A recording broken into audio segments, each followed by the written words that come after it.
To all. So as recently requested by the Sakya Monastery, I will be giving a teaching on the mandala offering today. And the mandala offering is very easy and considered as one of the most supreme ways of accumulating merit, as well as purifying one's negative deeds. So therefore it is a very important practice, and it is part of the practice included in the Mundro or preliminary practices. Usually when we make offerings, it is likely that in the beginning, when one is in the process of gathering gifts in order to give to others, that gathering of objects will be mixed with negative thoughts. And during the actual process of giving it to others, it is also likely that one will be stingy in giving gifts.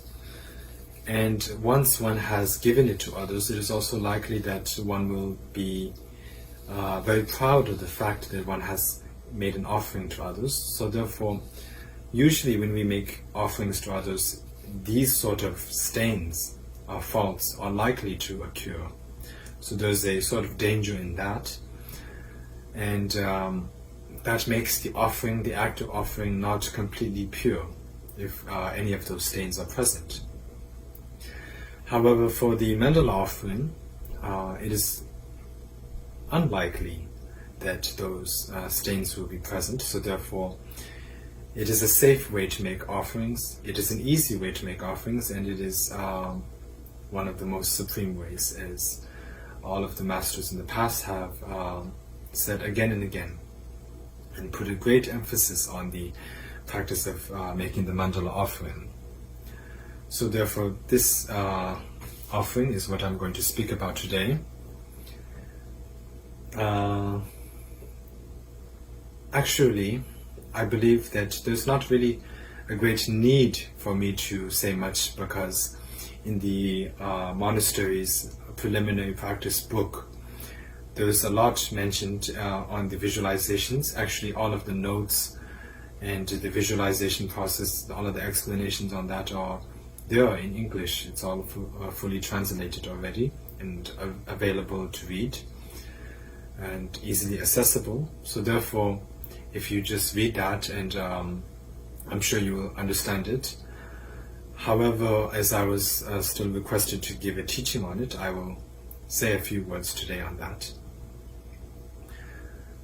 So before I start, I would like to mention that for this talk on the mandala, it will be divided into two videos. The first will be on the explanation on the visualization process, and the second video will be the actual demonstration of the mandala, along with how to recite the whole section of the mandala practice, which is included in the Mundro practice book. So therefore today I will just mainly be focusing on the visualization process. And I will be speaking on it based on what is included in what is mentioned in the Mundro practice book that the monastery has, and sort of try to summarize the meaning, the most essential points, and sort of speak on that. So hopefully that will be useful.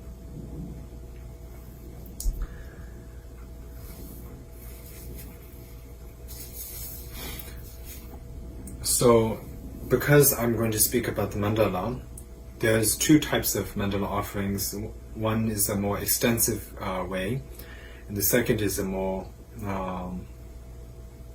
sort of a less grand, condensed sort of way of offering the mandala.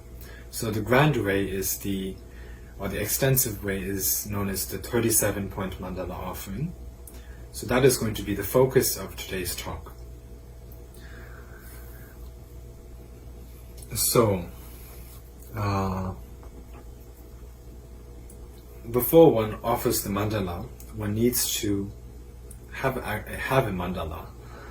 So when one gets a mandala, there are different kinds of mandala qualities, such as gold, silver, brass, steel, and the like. Gold is the best, and silver is sort of the second best, and those are recommended. If one cannot find that, one can also use brass or steel and the like. If it is of the best qualities, such as gold or silver, then it can be a little. It doesn't need to be too big. It can be about 6 inches in diameter.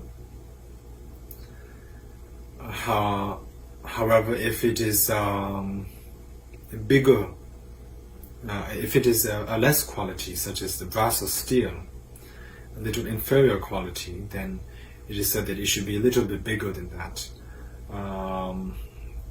As it says here, it would be good to have, if it is an inferior quality, the width should be similar from that of the elbow to the outstretched middle finger. So that is how sort of big it should be in speaking of the width.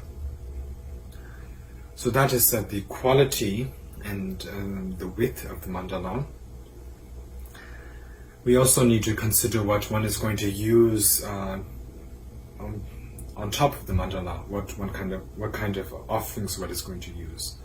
So for that, there is the best would be powder made of jewels, powder from jewels. The medicinal herbs is considered as second best, and then at least grains, various grains should be offered, if not the earlier two. The previous two. So therefore those are the 3 types of offerings that one should use. And it is also said that one can use white pebbles if none of the 3 are available. So those are what one should use when making the offering of the mandala.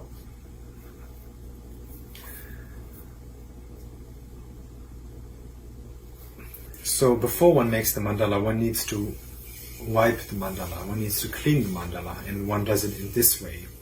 So first of all, you should pick up whatever grain or thing you are going to use to offer on the mandala with these 2 fingers, and then one should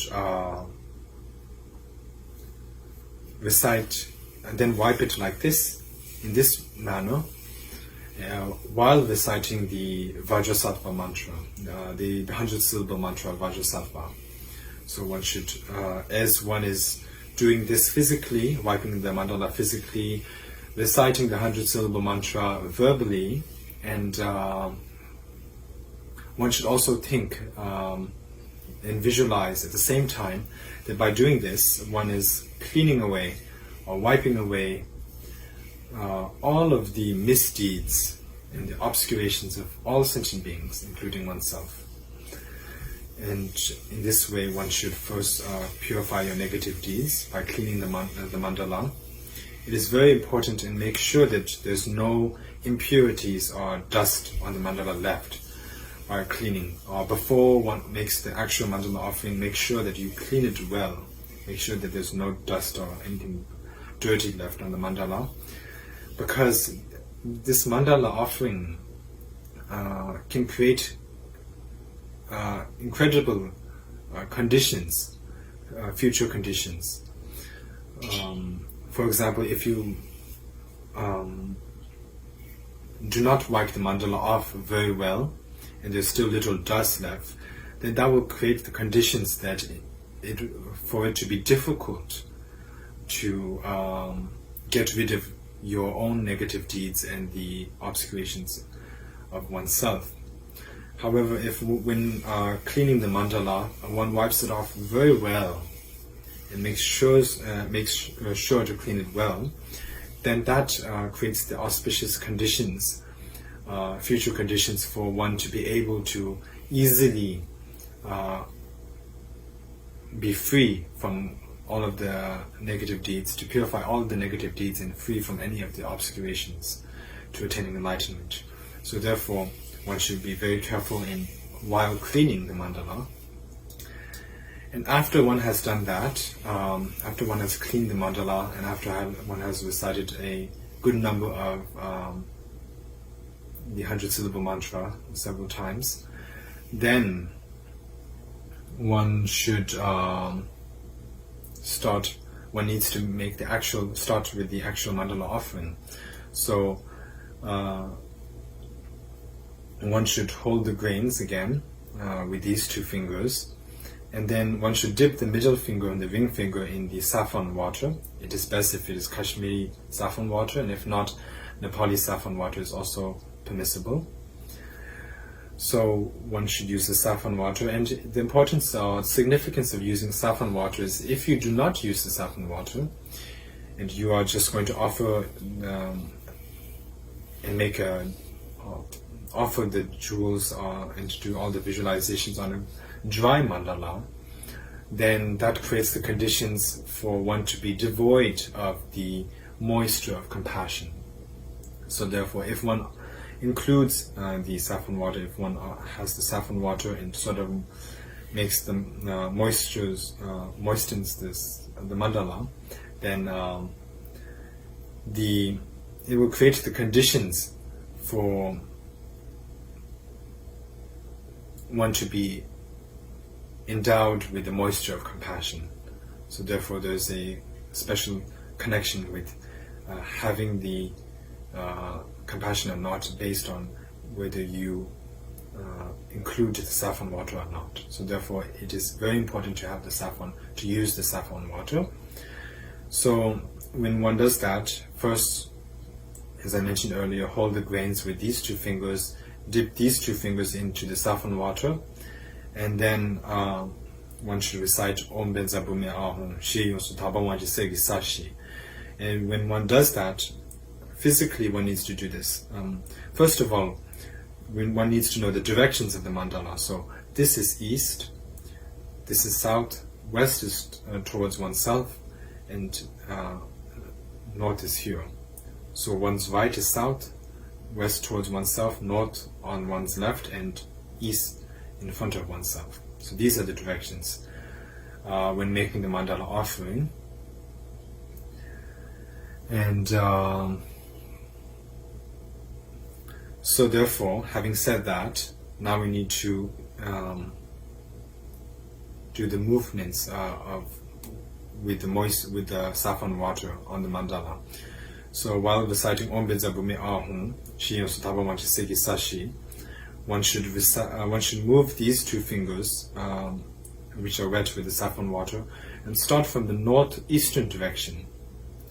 Start from the northeastern direction, then move to the southeastern direction, then move to the southwestern direction, then move to the northwestern direction, and then finally back to the northeastern direction.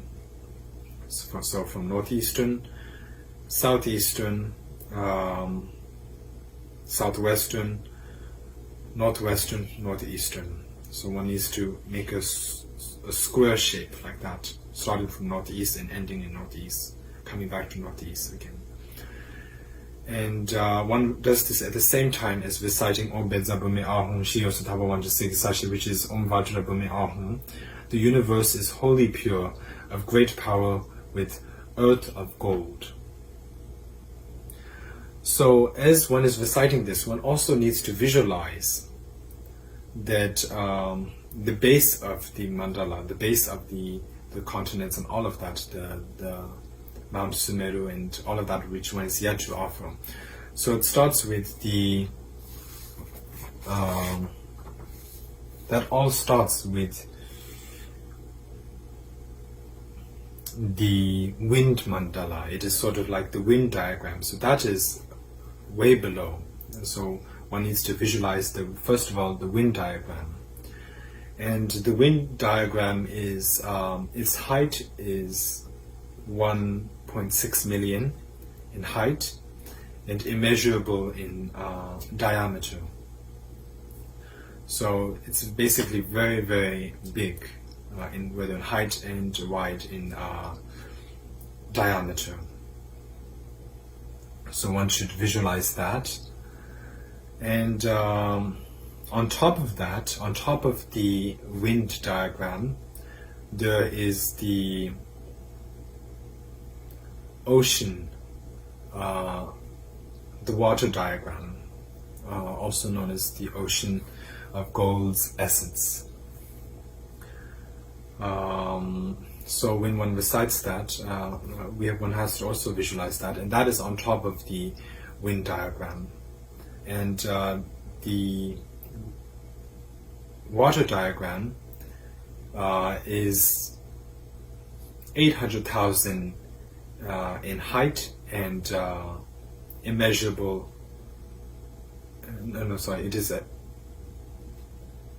800,000 in height, and it is 1.2 million, about over 1.2 million in diameter. And then on top of the water diagram, there is the land, the earth mandala, or the earth diagram, on top of the water. So the earth diagram is about 320,000 in height, and the same in diameter as that of the water diagram, which is below it. And both of those, water diagram and earth diagram, are about 1.2 million in diameter. So one should visualize these as being stacked upon each other. So below is the water diagram, the wind diagram, then on top of that is the water diagram, and then on top of that is the earth diagram. So one should visualize that at the same time as one recites Om Venza Bume Ahum Shi Sutaba Wanchi Segi Sashi. And so that is what one should do. So it may sound a bit difficult, and it may be difficult in the beginning, but as you try and make many offerings, you will get used to visualizing that.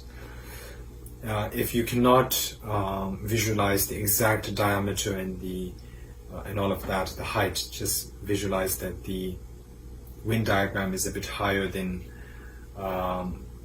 the water diagram. The water diagram is a bit higher than the earth, and the earth diagram is less higher than the earlier two, the previous two diagrams, which it is based upon. So you can just simply think of that. And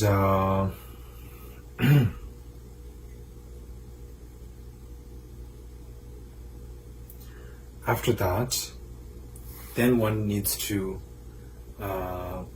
recite Om Vajrareke Ahum Chirjari Koyugi Koebusuhum.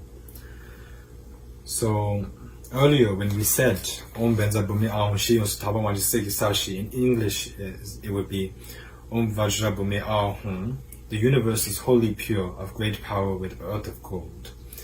Then as we say Om Vajrareke Ahum, the outermost limit of the universe is surrounded with an iron fence, and in the center is so we have to say Om Vajrareke Ah first. And when one recites Om Vajrareke Ah, one should visualize Om Vajrareke Ahum Chijari Koyugi Koy Usu. So Om Vajrareke Ahum, the outermost limit of the universe, is surrounded with an iron fence. And when one recites that, one should make a circular movement with the saffron water, starting from the northeastern direction and making one circle and coming back to the northeastern direction. And the meaning is quite clear here. The outermost limit of the universe is surrounded with an iron fence. So you need to visualize that there's an iron fence surrounding the mandala, surrounding it, sort of serving as a wall, sort of as an iron fence, a fence made of iron mountains.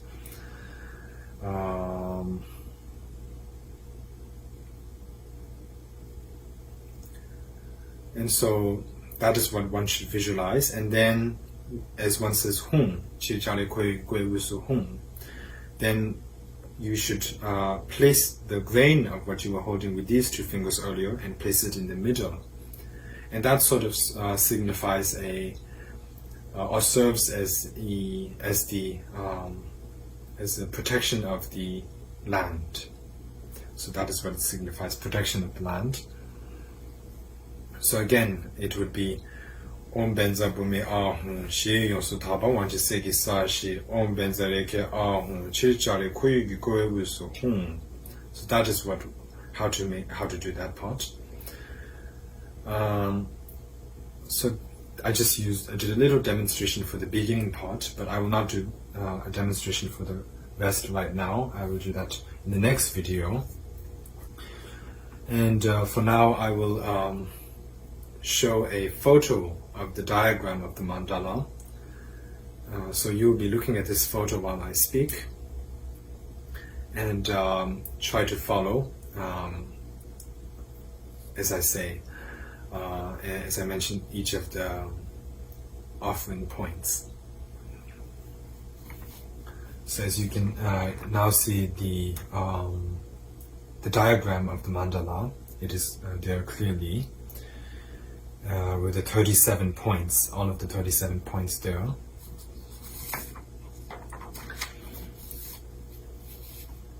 So I will just read as it says in the textbook. At the words King of Mountains, Mount Sumeru, visualize this mountain arise in the center of the mandala, in the center of a vast sea. So just visualize, while visualizing and reciting that, while reciting Rigyaburirab, also known as King of Mountains, Mount Sumeru, one offers a grain of rice in the middle, as it shows in the middle of the diagram, where Mount Sumeru is located. One should offer a grain of rice in that point. And one should visualize that there's this huge mountain, Mount Sumeru, which is known as the King of Mountains. And this mountain is not really in the shape of shape of the mountains that we see on Earth. It is a quite unusual mountain. So I will not really go too much into detail about the shape of it, because we will also provide a photo of the entire universe, the Buddhist universe, with the color and the actual shape. So you will see from there. But anyways, the Mount Sumeru has 4 sides. And shell, so we say the east side of the Mount Sumeru is white. It's sort of like the color of crystal white. And the south side of the mountain is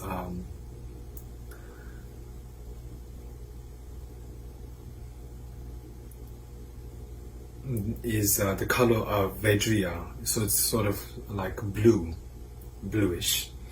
And then the west side of the mountain is that of ruby, so it is red in color.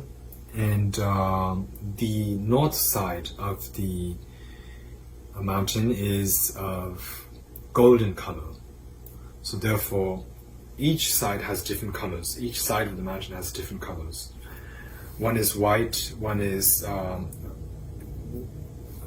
actually the color of crystal white. One is the color of blue, Vajriya color blue, and then one is the color of ruby, and the one side is of the color of gold. So those are the 4 sides of the mountain. It is immersed in the sea. Also, it is above 800,000 sort of leagues above sea level, and 800,000 leagues below sea level. So therefore, it is over about 1.6 million leagues in total, the height of the mountain is about 1.6 million in total, I would say. So that is how big it is. So one should visualize this in the middle of an ocean, of a vast sea. And one should also visualize that it is surrounded by a band of golden mountains, so like a ring of golden mountains. And there are 7 rings of golden mountains. So one should visualize that. And these are square in shape. The mountains are square in shape. And then outside of these 7 bands of golden mountains, there are 4 continents. And there are 4 continents on each side of the mountain. So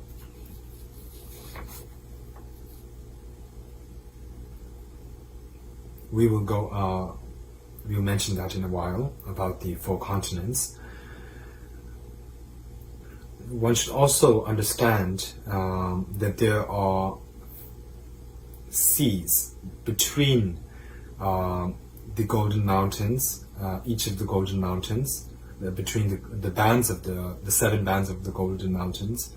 So there's sea between each of the 7 bands, and also there's sea between the mountain and the golden bands.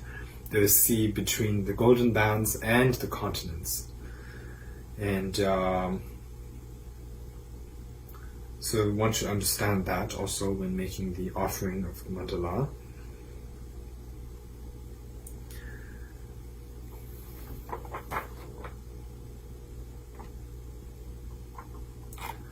And one should also understand that when we visualize the mountain and the 4 continents, they are based upon the earth mandala. So it is not above sea, not directly above sea. It is surrounded by sea, but it is not directly above sea. Its base is on the earlier mentioned earth mandala. So one should keep that in mind, that there is no sea beneath these lands.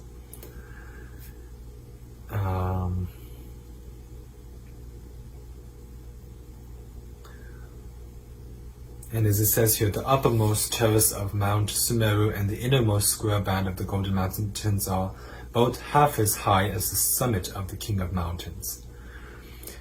And so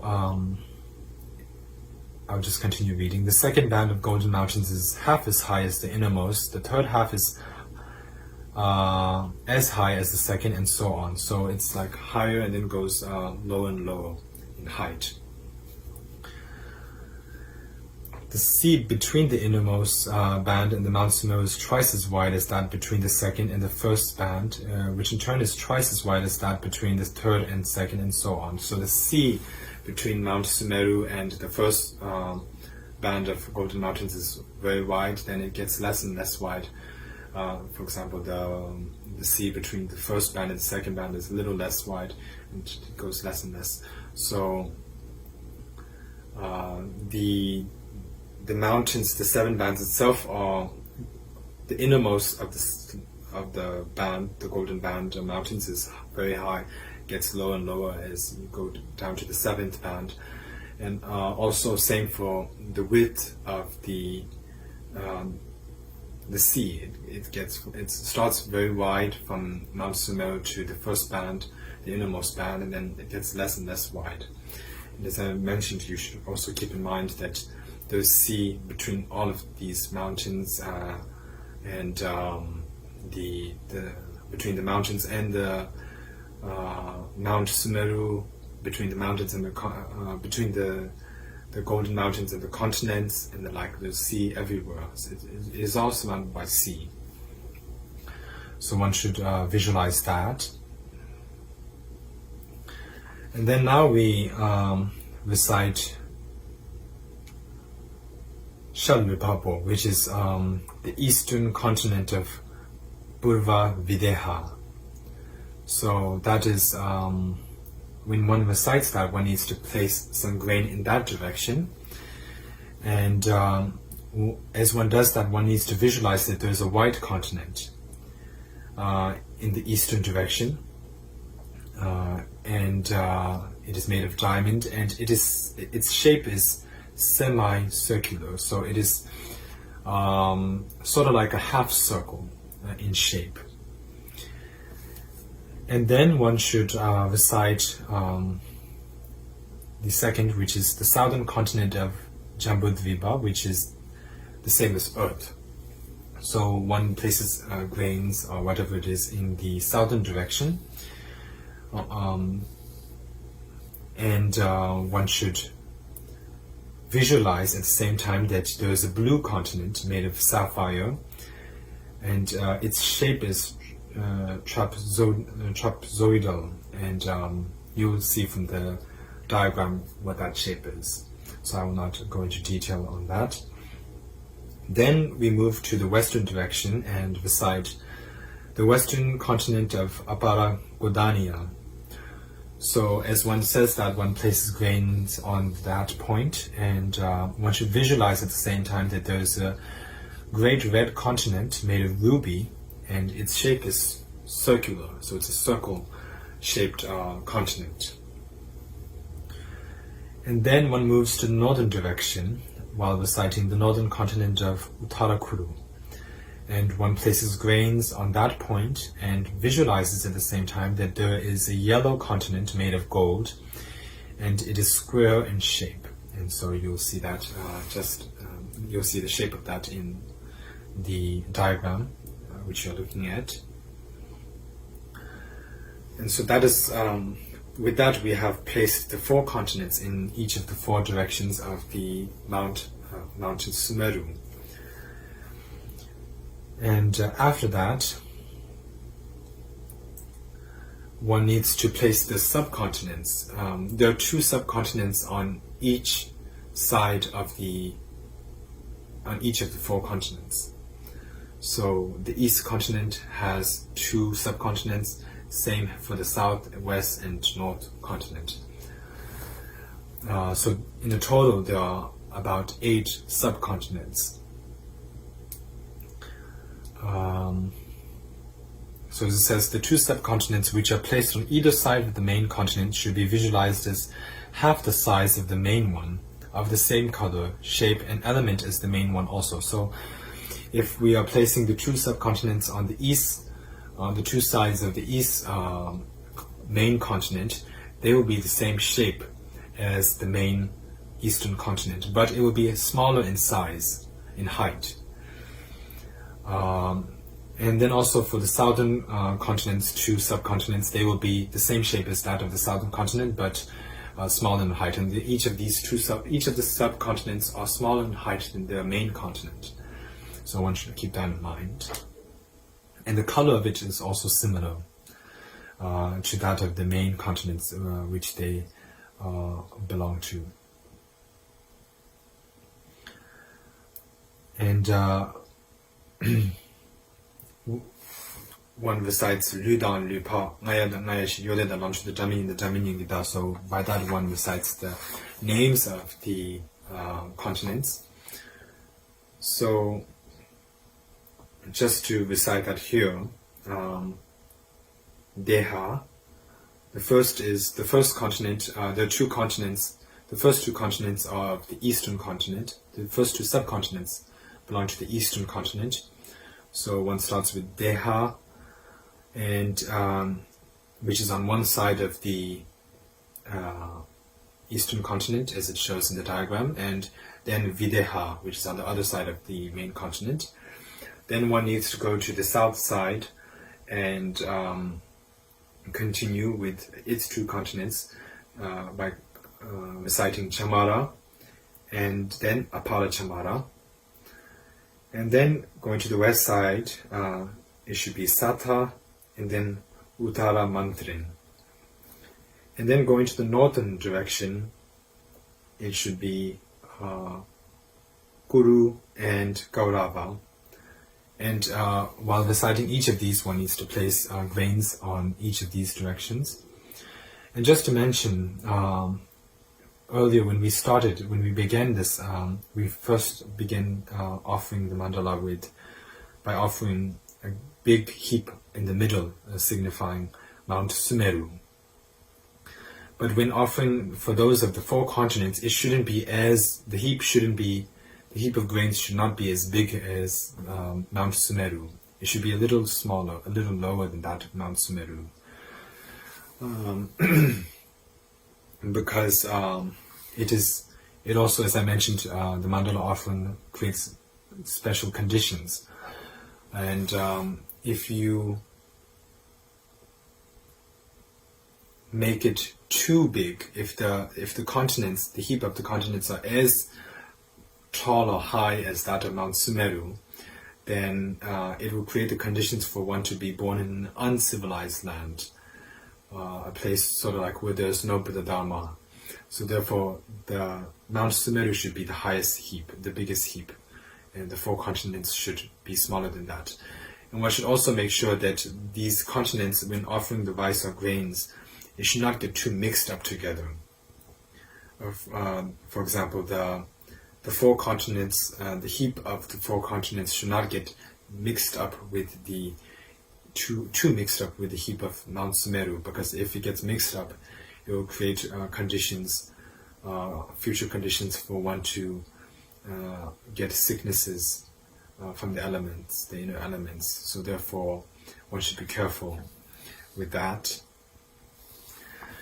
And so after having placed the heaps for the main mountain, which is Mount Sumeru, and also the 4 continents and its subcontinents, then one needs to continue by reciting the treasure mountain. So the treasure mountain is as shown in the diagram. It is located in the eastern direction.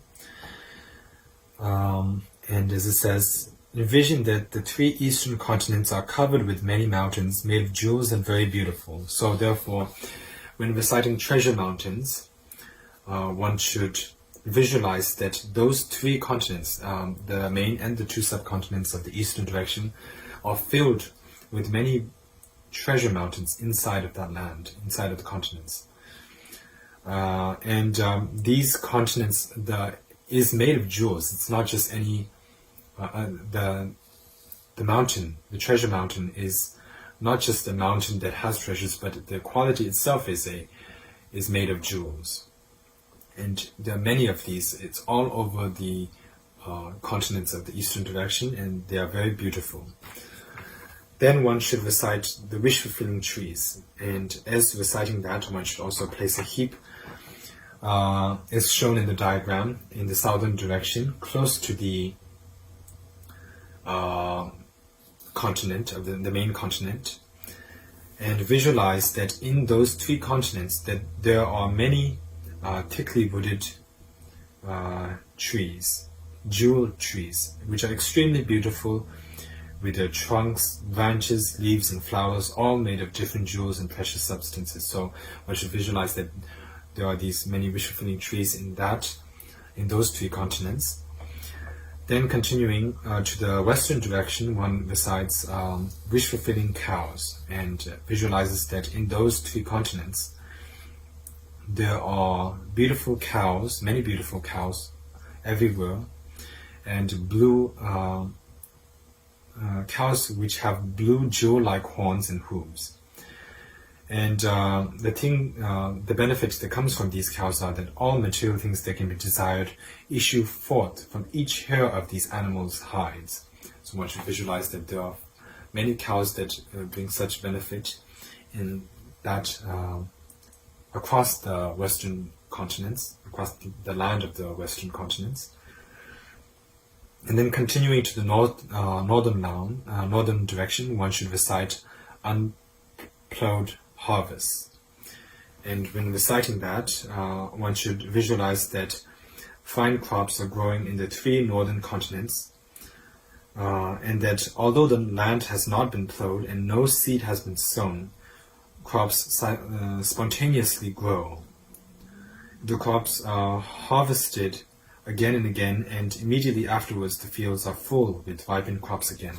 So one should visualize that there are many crops in that land, that do not have to be sown in the beginning. You can harvest it as many as you can, and it will just naturally produce many more fruits without having to sow any seeds in the ground. And you should think that that land is full with such wonderful crops. And with that, one places a heap of grains in that direction, close to the main continent, and just as shown in the diagram. Then after that, one should recite precious wheels, and that will be close to the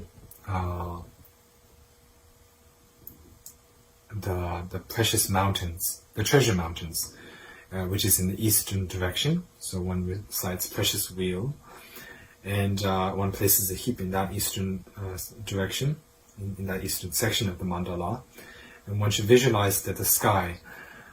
So now we're visualizing what is above in the sky, what is above those lands up in the sky. So above in the sky of the eastern continents, above the eastern continents in the sky, one should visualize that there's precious wheels.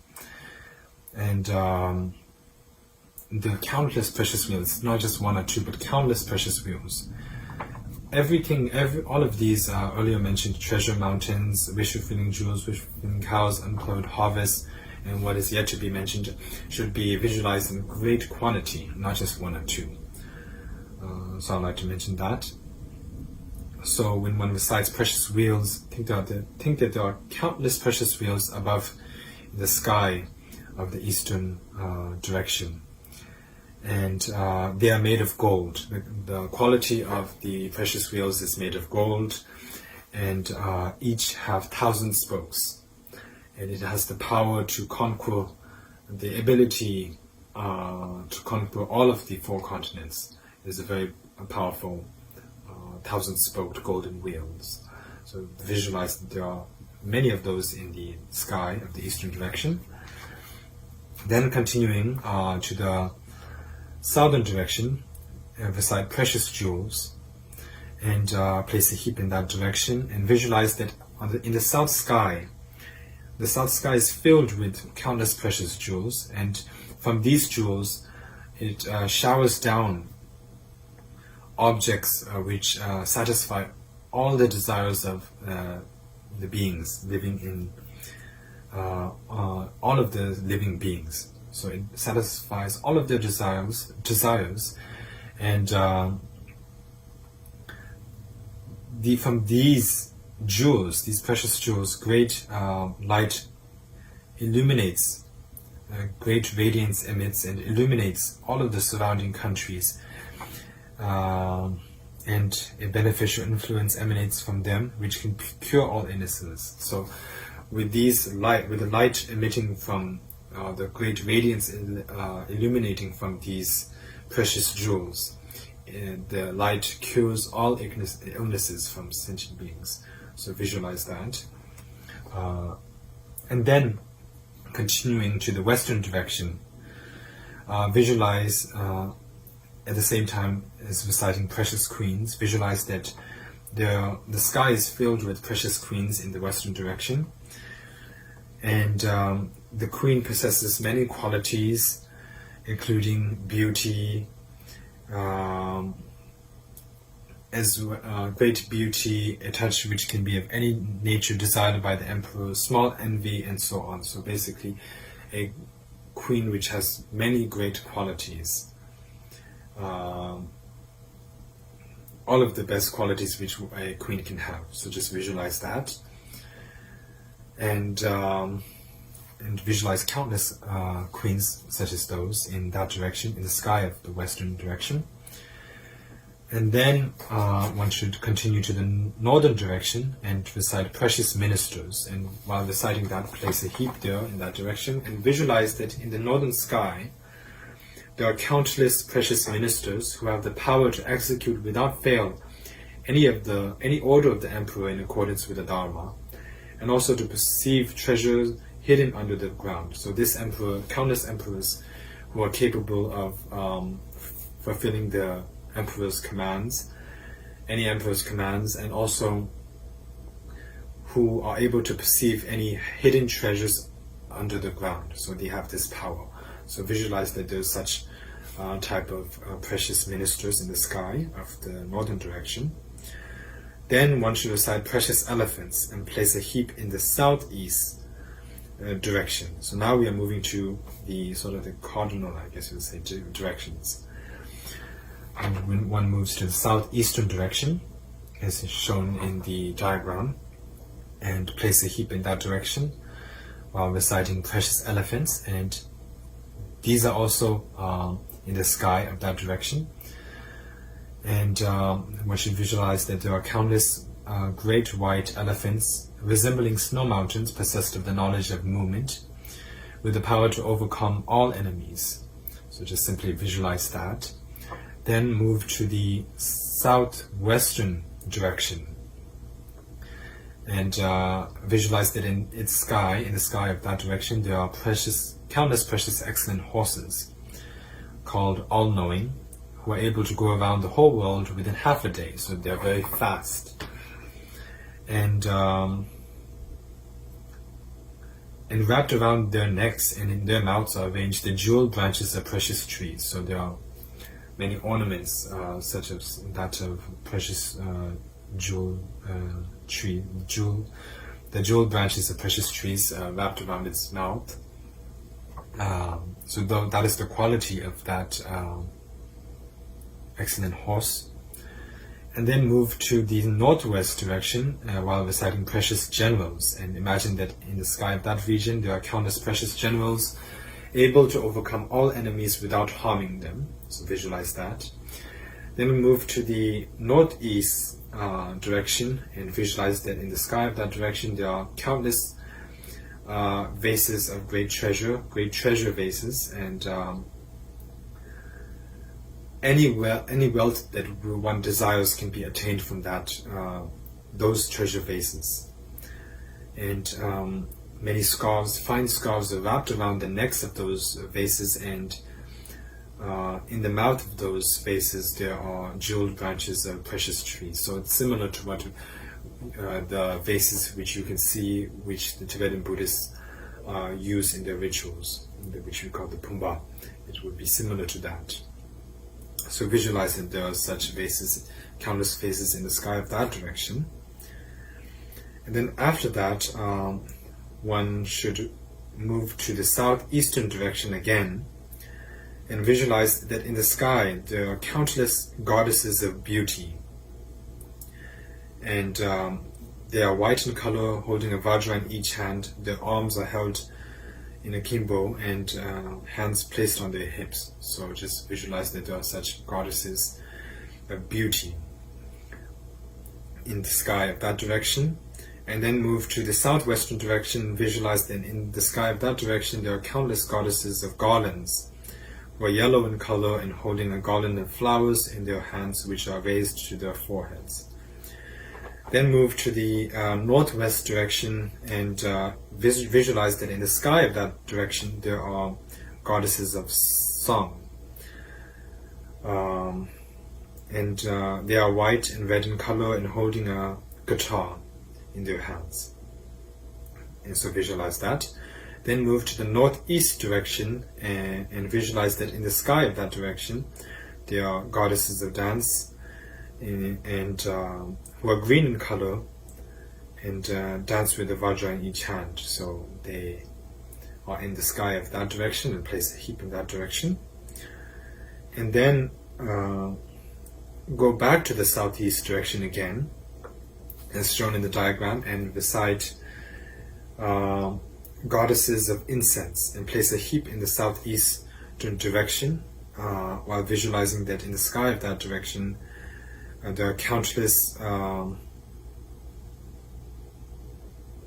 goddesses of incense, and they appear on the outer mountains of that region, and they are white in color and holding vases of incense, filled with incense. Then move to the southwest direction and recite goddesses of flowers and place a heap in that direction.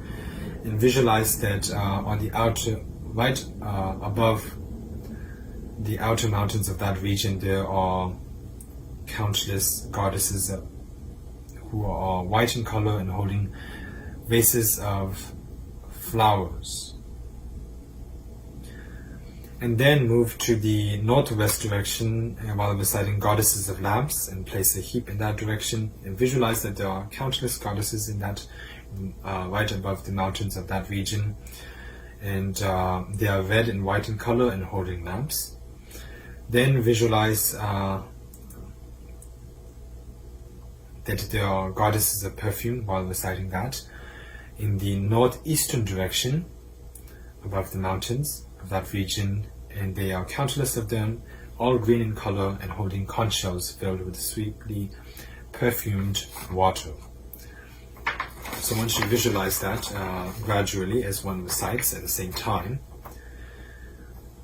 Then after that, as shown in the diagram, go to the eastern direction, close by to Mount Sumeru, where it says sun, and place a heap there, and visualize that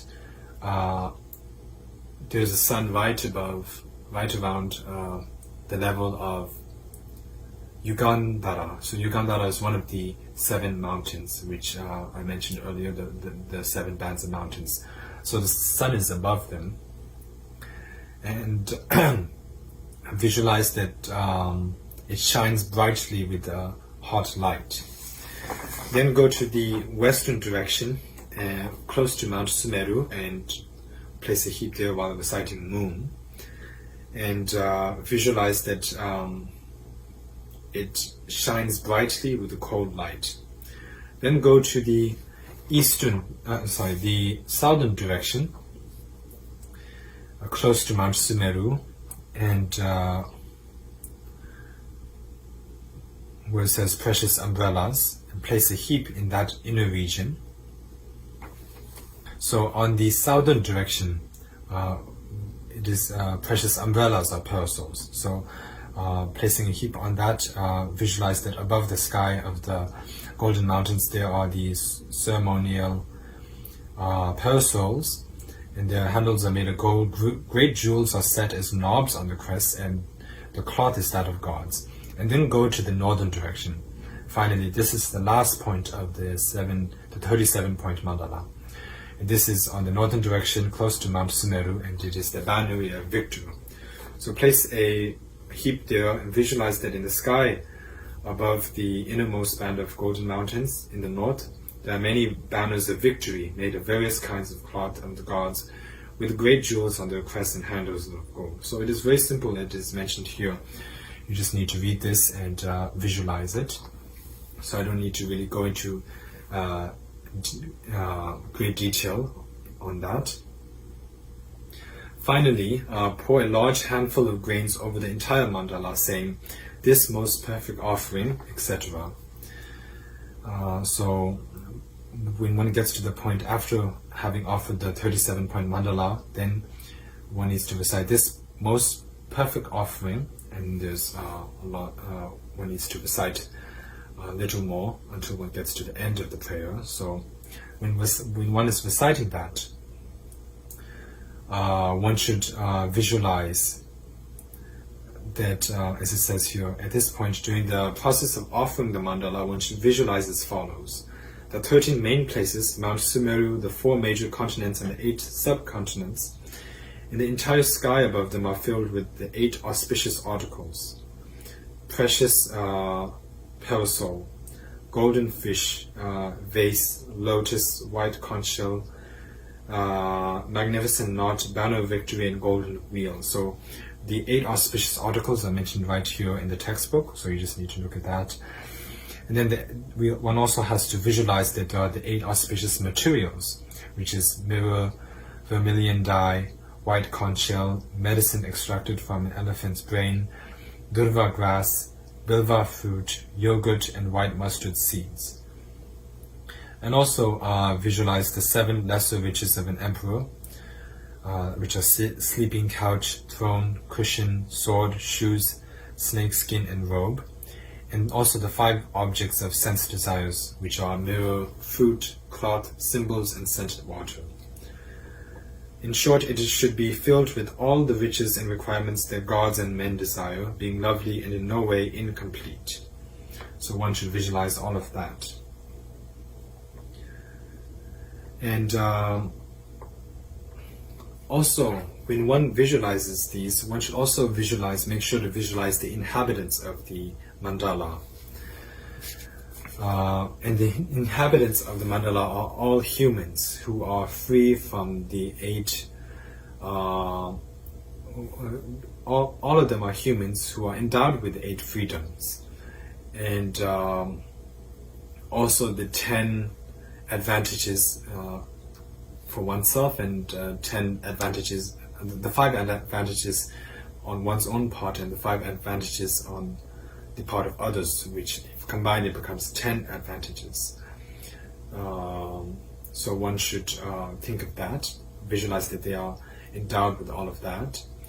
The 8 freedoms, first of all, we call it 8 freedoms. So they are freedoms from 8 faults, 8 sort of situations or states, 8 states which, if you fall into any of them, then you do not have the time to practice the Dharma. So the first is the hell realms, and then the second is the hungry ghost realm. The third is the human realm. The first is the hell realm. Then the second is the hungry ghost realm. Then third is the animal realm. And then the fourth is sort of the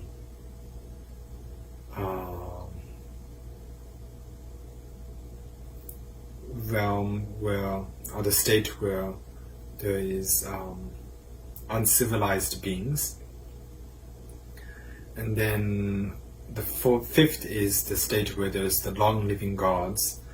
And the sixth is the state where people have wrong views. And then the seventh is the place where the Buddha has not appeared. And then the 8th is the place where the where there are many beings who are mute.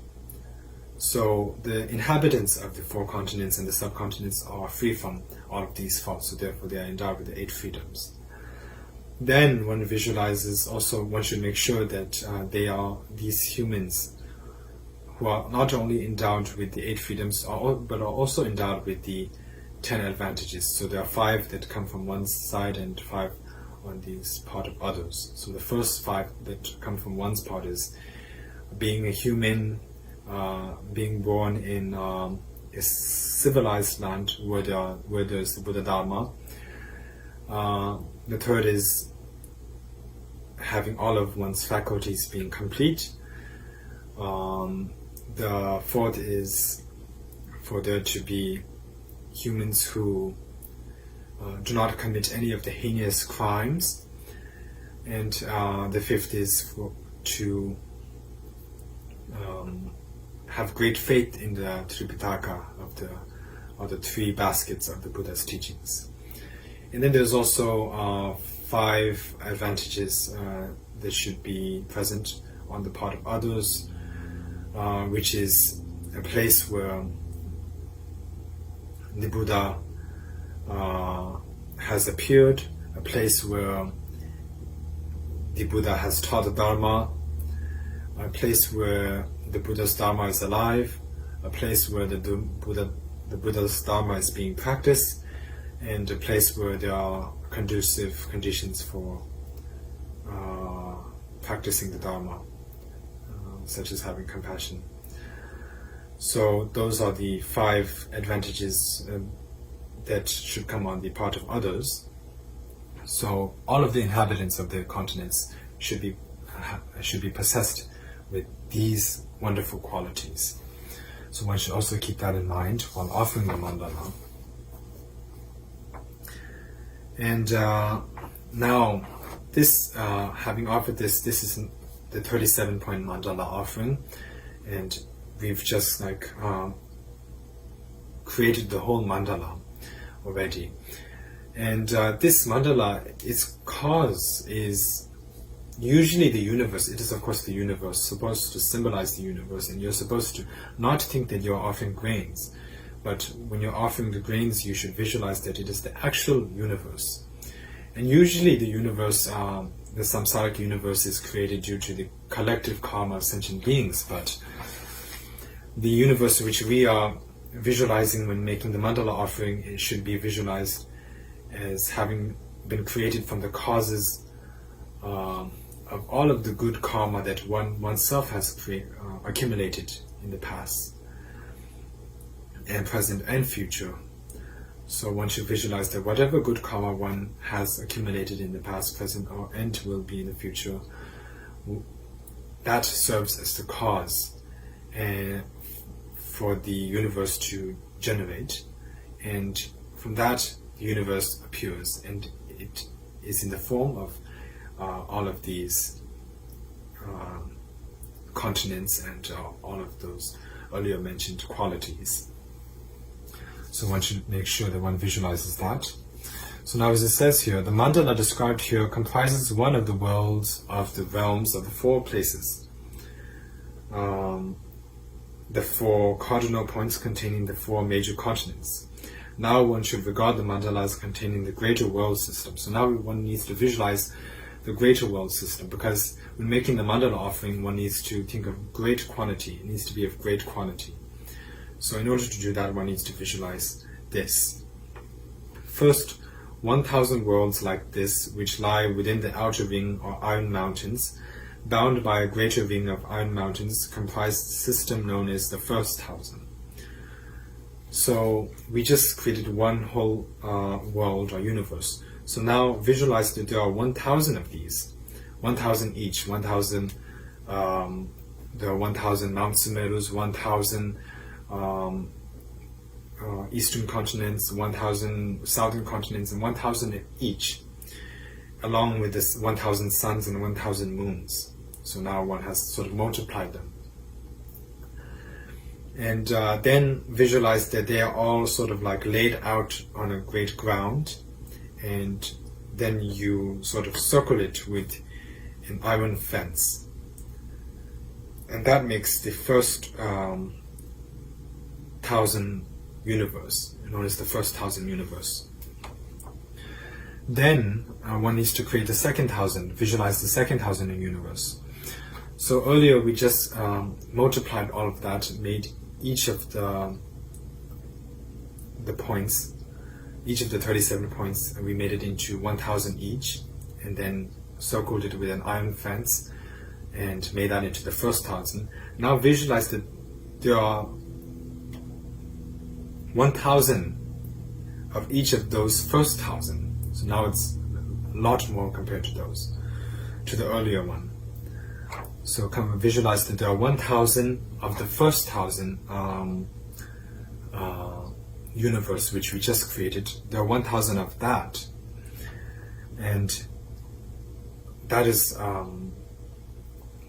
again scattered across the ground along with the sun and moon, and circled with a iron fence, and that makes the second 1,000 universe. Now visualize that there are 1,000 of that second 1,000 universe, that kind of second 1,000 universe, 1,000 of the second 1,000 universe, and then scatter that across the ground and along with the sun and moon, circle it with a iron fence again, and that makes it the third 1,000 universe. So now it has sort of multiplied almost beyond our imagination, beyond our thought. It has multiplied into a great quantity. And visualize that from the greater mandala of the third 1,000, now we need to do some further visualizations. 100 rays of light issue forth, each terminating in a great lotus of precious substances as large as the third 1,000 itself. So from the third 1,000 universe, visualize that there are 100 rays of light emitting from the third 1,000 universe, And on the tip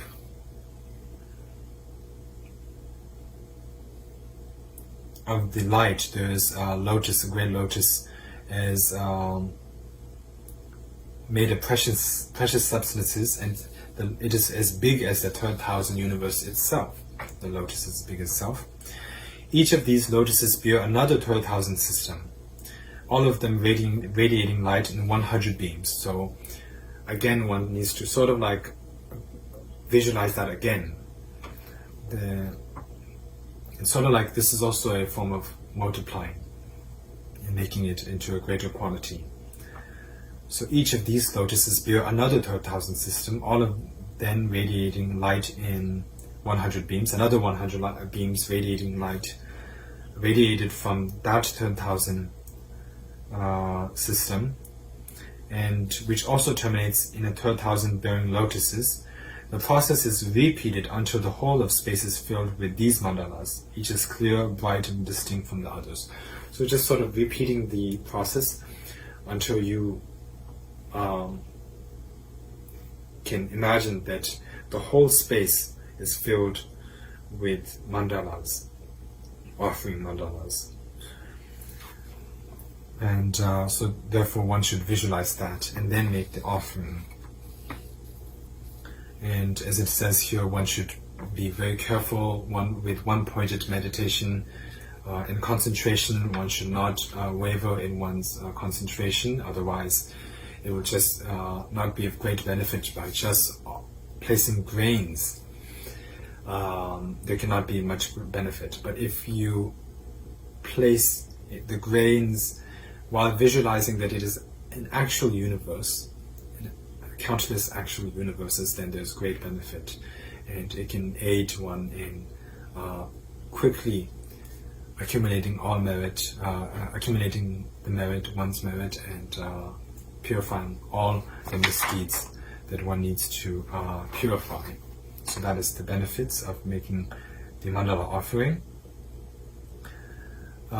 So the 37-point mandala should be offered one time as a starting point, and then after that one needs to offer the 7-point mandala, and that should be counted and offered many times, as much as possible. And that is also similar to the 37-point mandala. It starts the same way with the saffron water and all of that, and the Mount Sumeru, the 4 continents.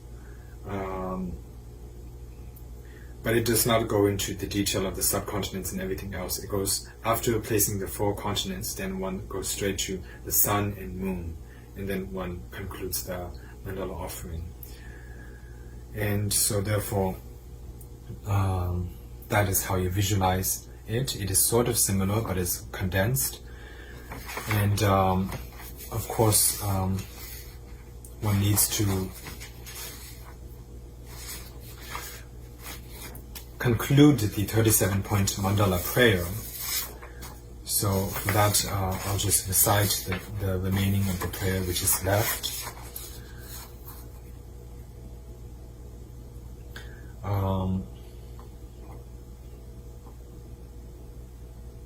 This most perfect offering of the wealth of gods and men, to the greatly kind root guru and to the lineage gurus who are glorious and holy, to the deities and the mandalas of the tutelary deities, to the Buddhas and Bodhisattvas, to the protectors who guard the holy Dharma, and to the powerful gods of wealth I offer. So those are the objects who you are offering it to. True compassion, accepted for the sake of living beings. Having accepted it, please bestow your blessings. Having accepted it, please bless the arising of the complete accomplishment of the true accumulations of merit and transcending awareness upon my mind continuum. Bless me that the true obscurations along with all residues may be purified and cleansed. Bless me that the special samadhi of the two stages may be produced upon my mind continuum. Please bless me that I may attain the holy stage of the true bodies of the Buddha. So this is the wish which you are making, the actual prayer. So after having made the offering, this is the prayer that you make.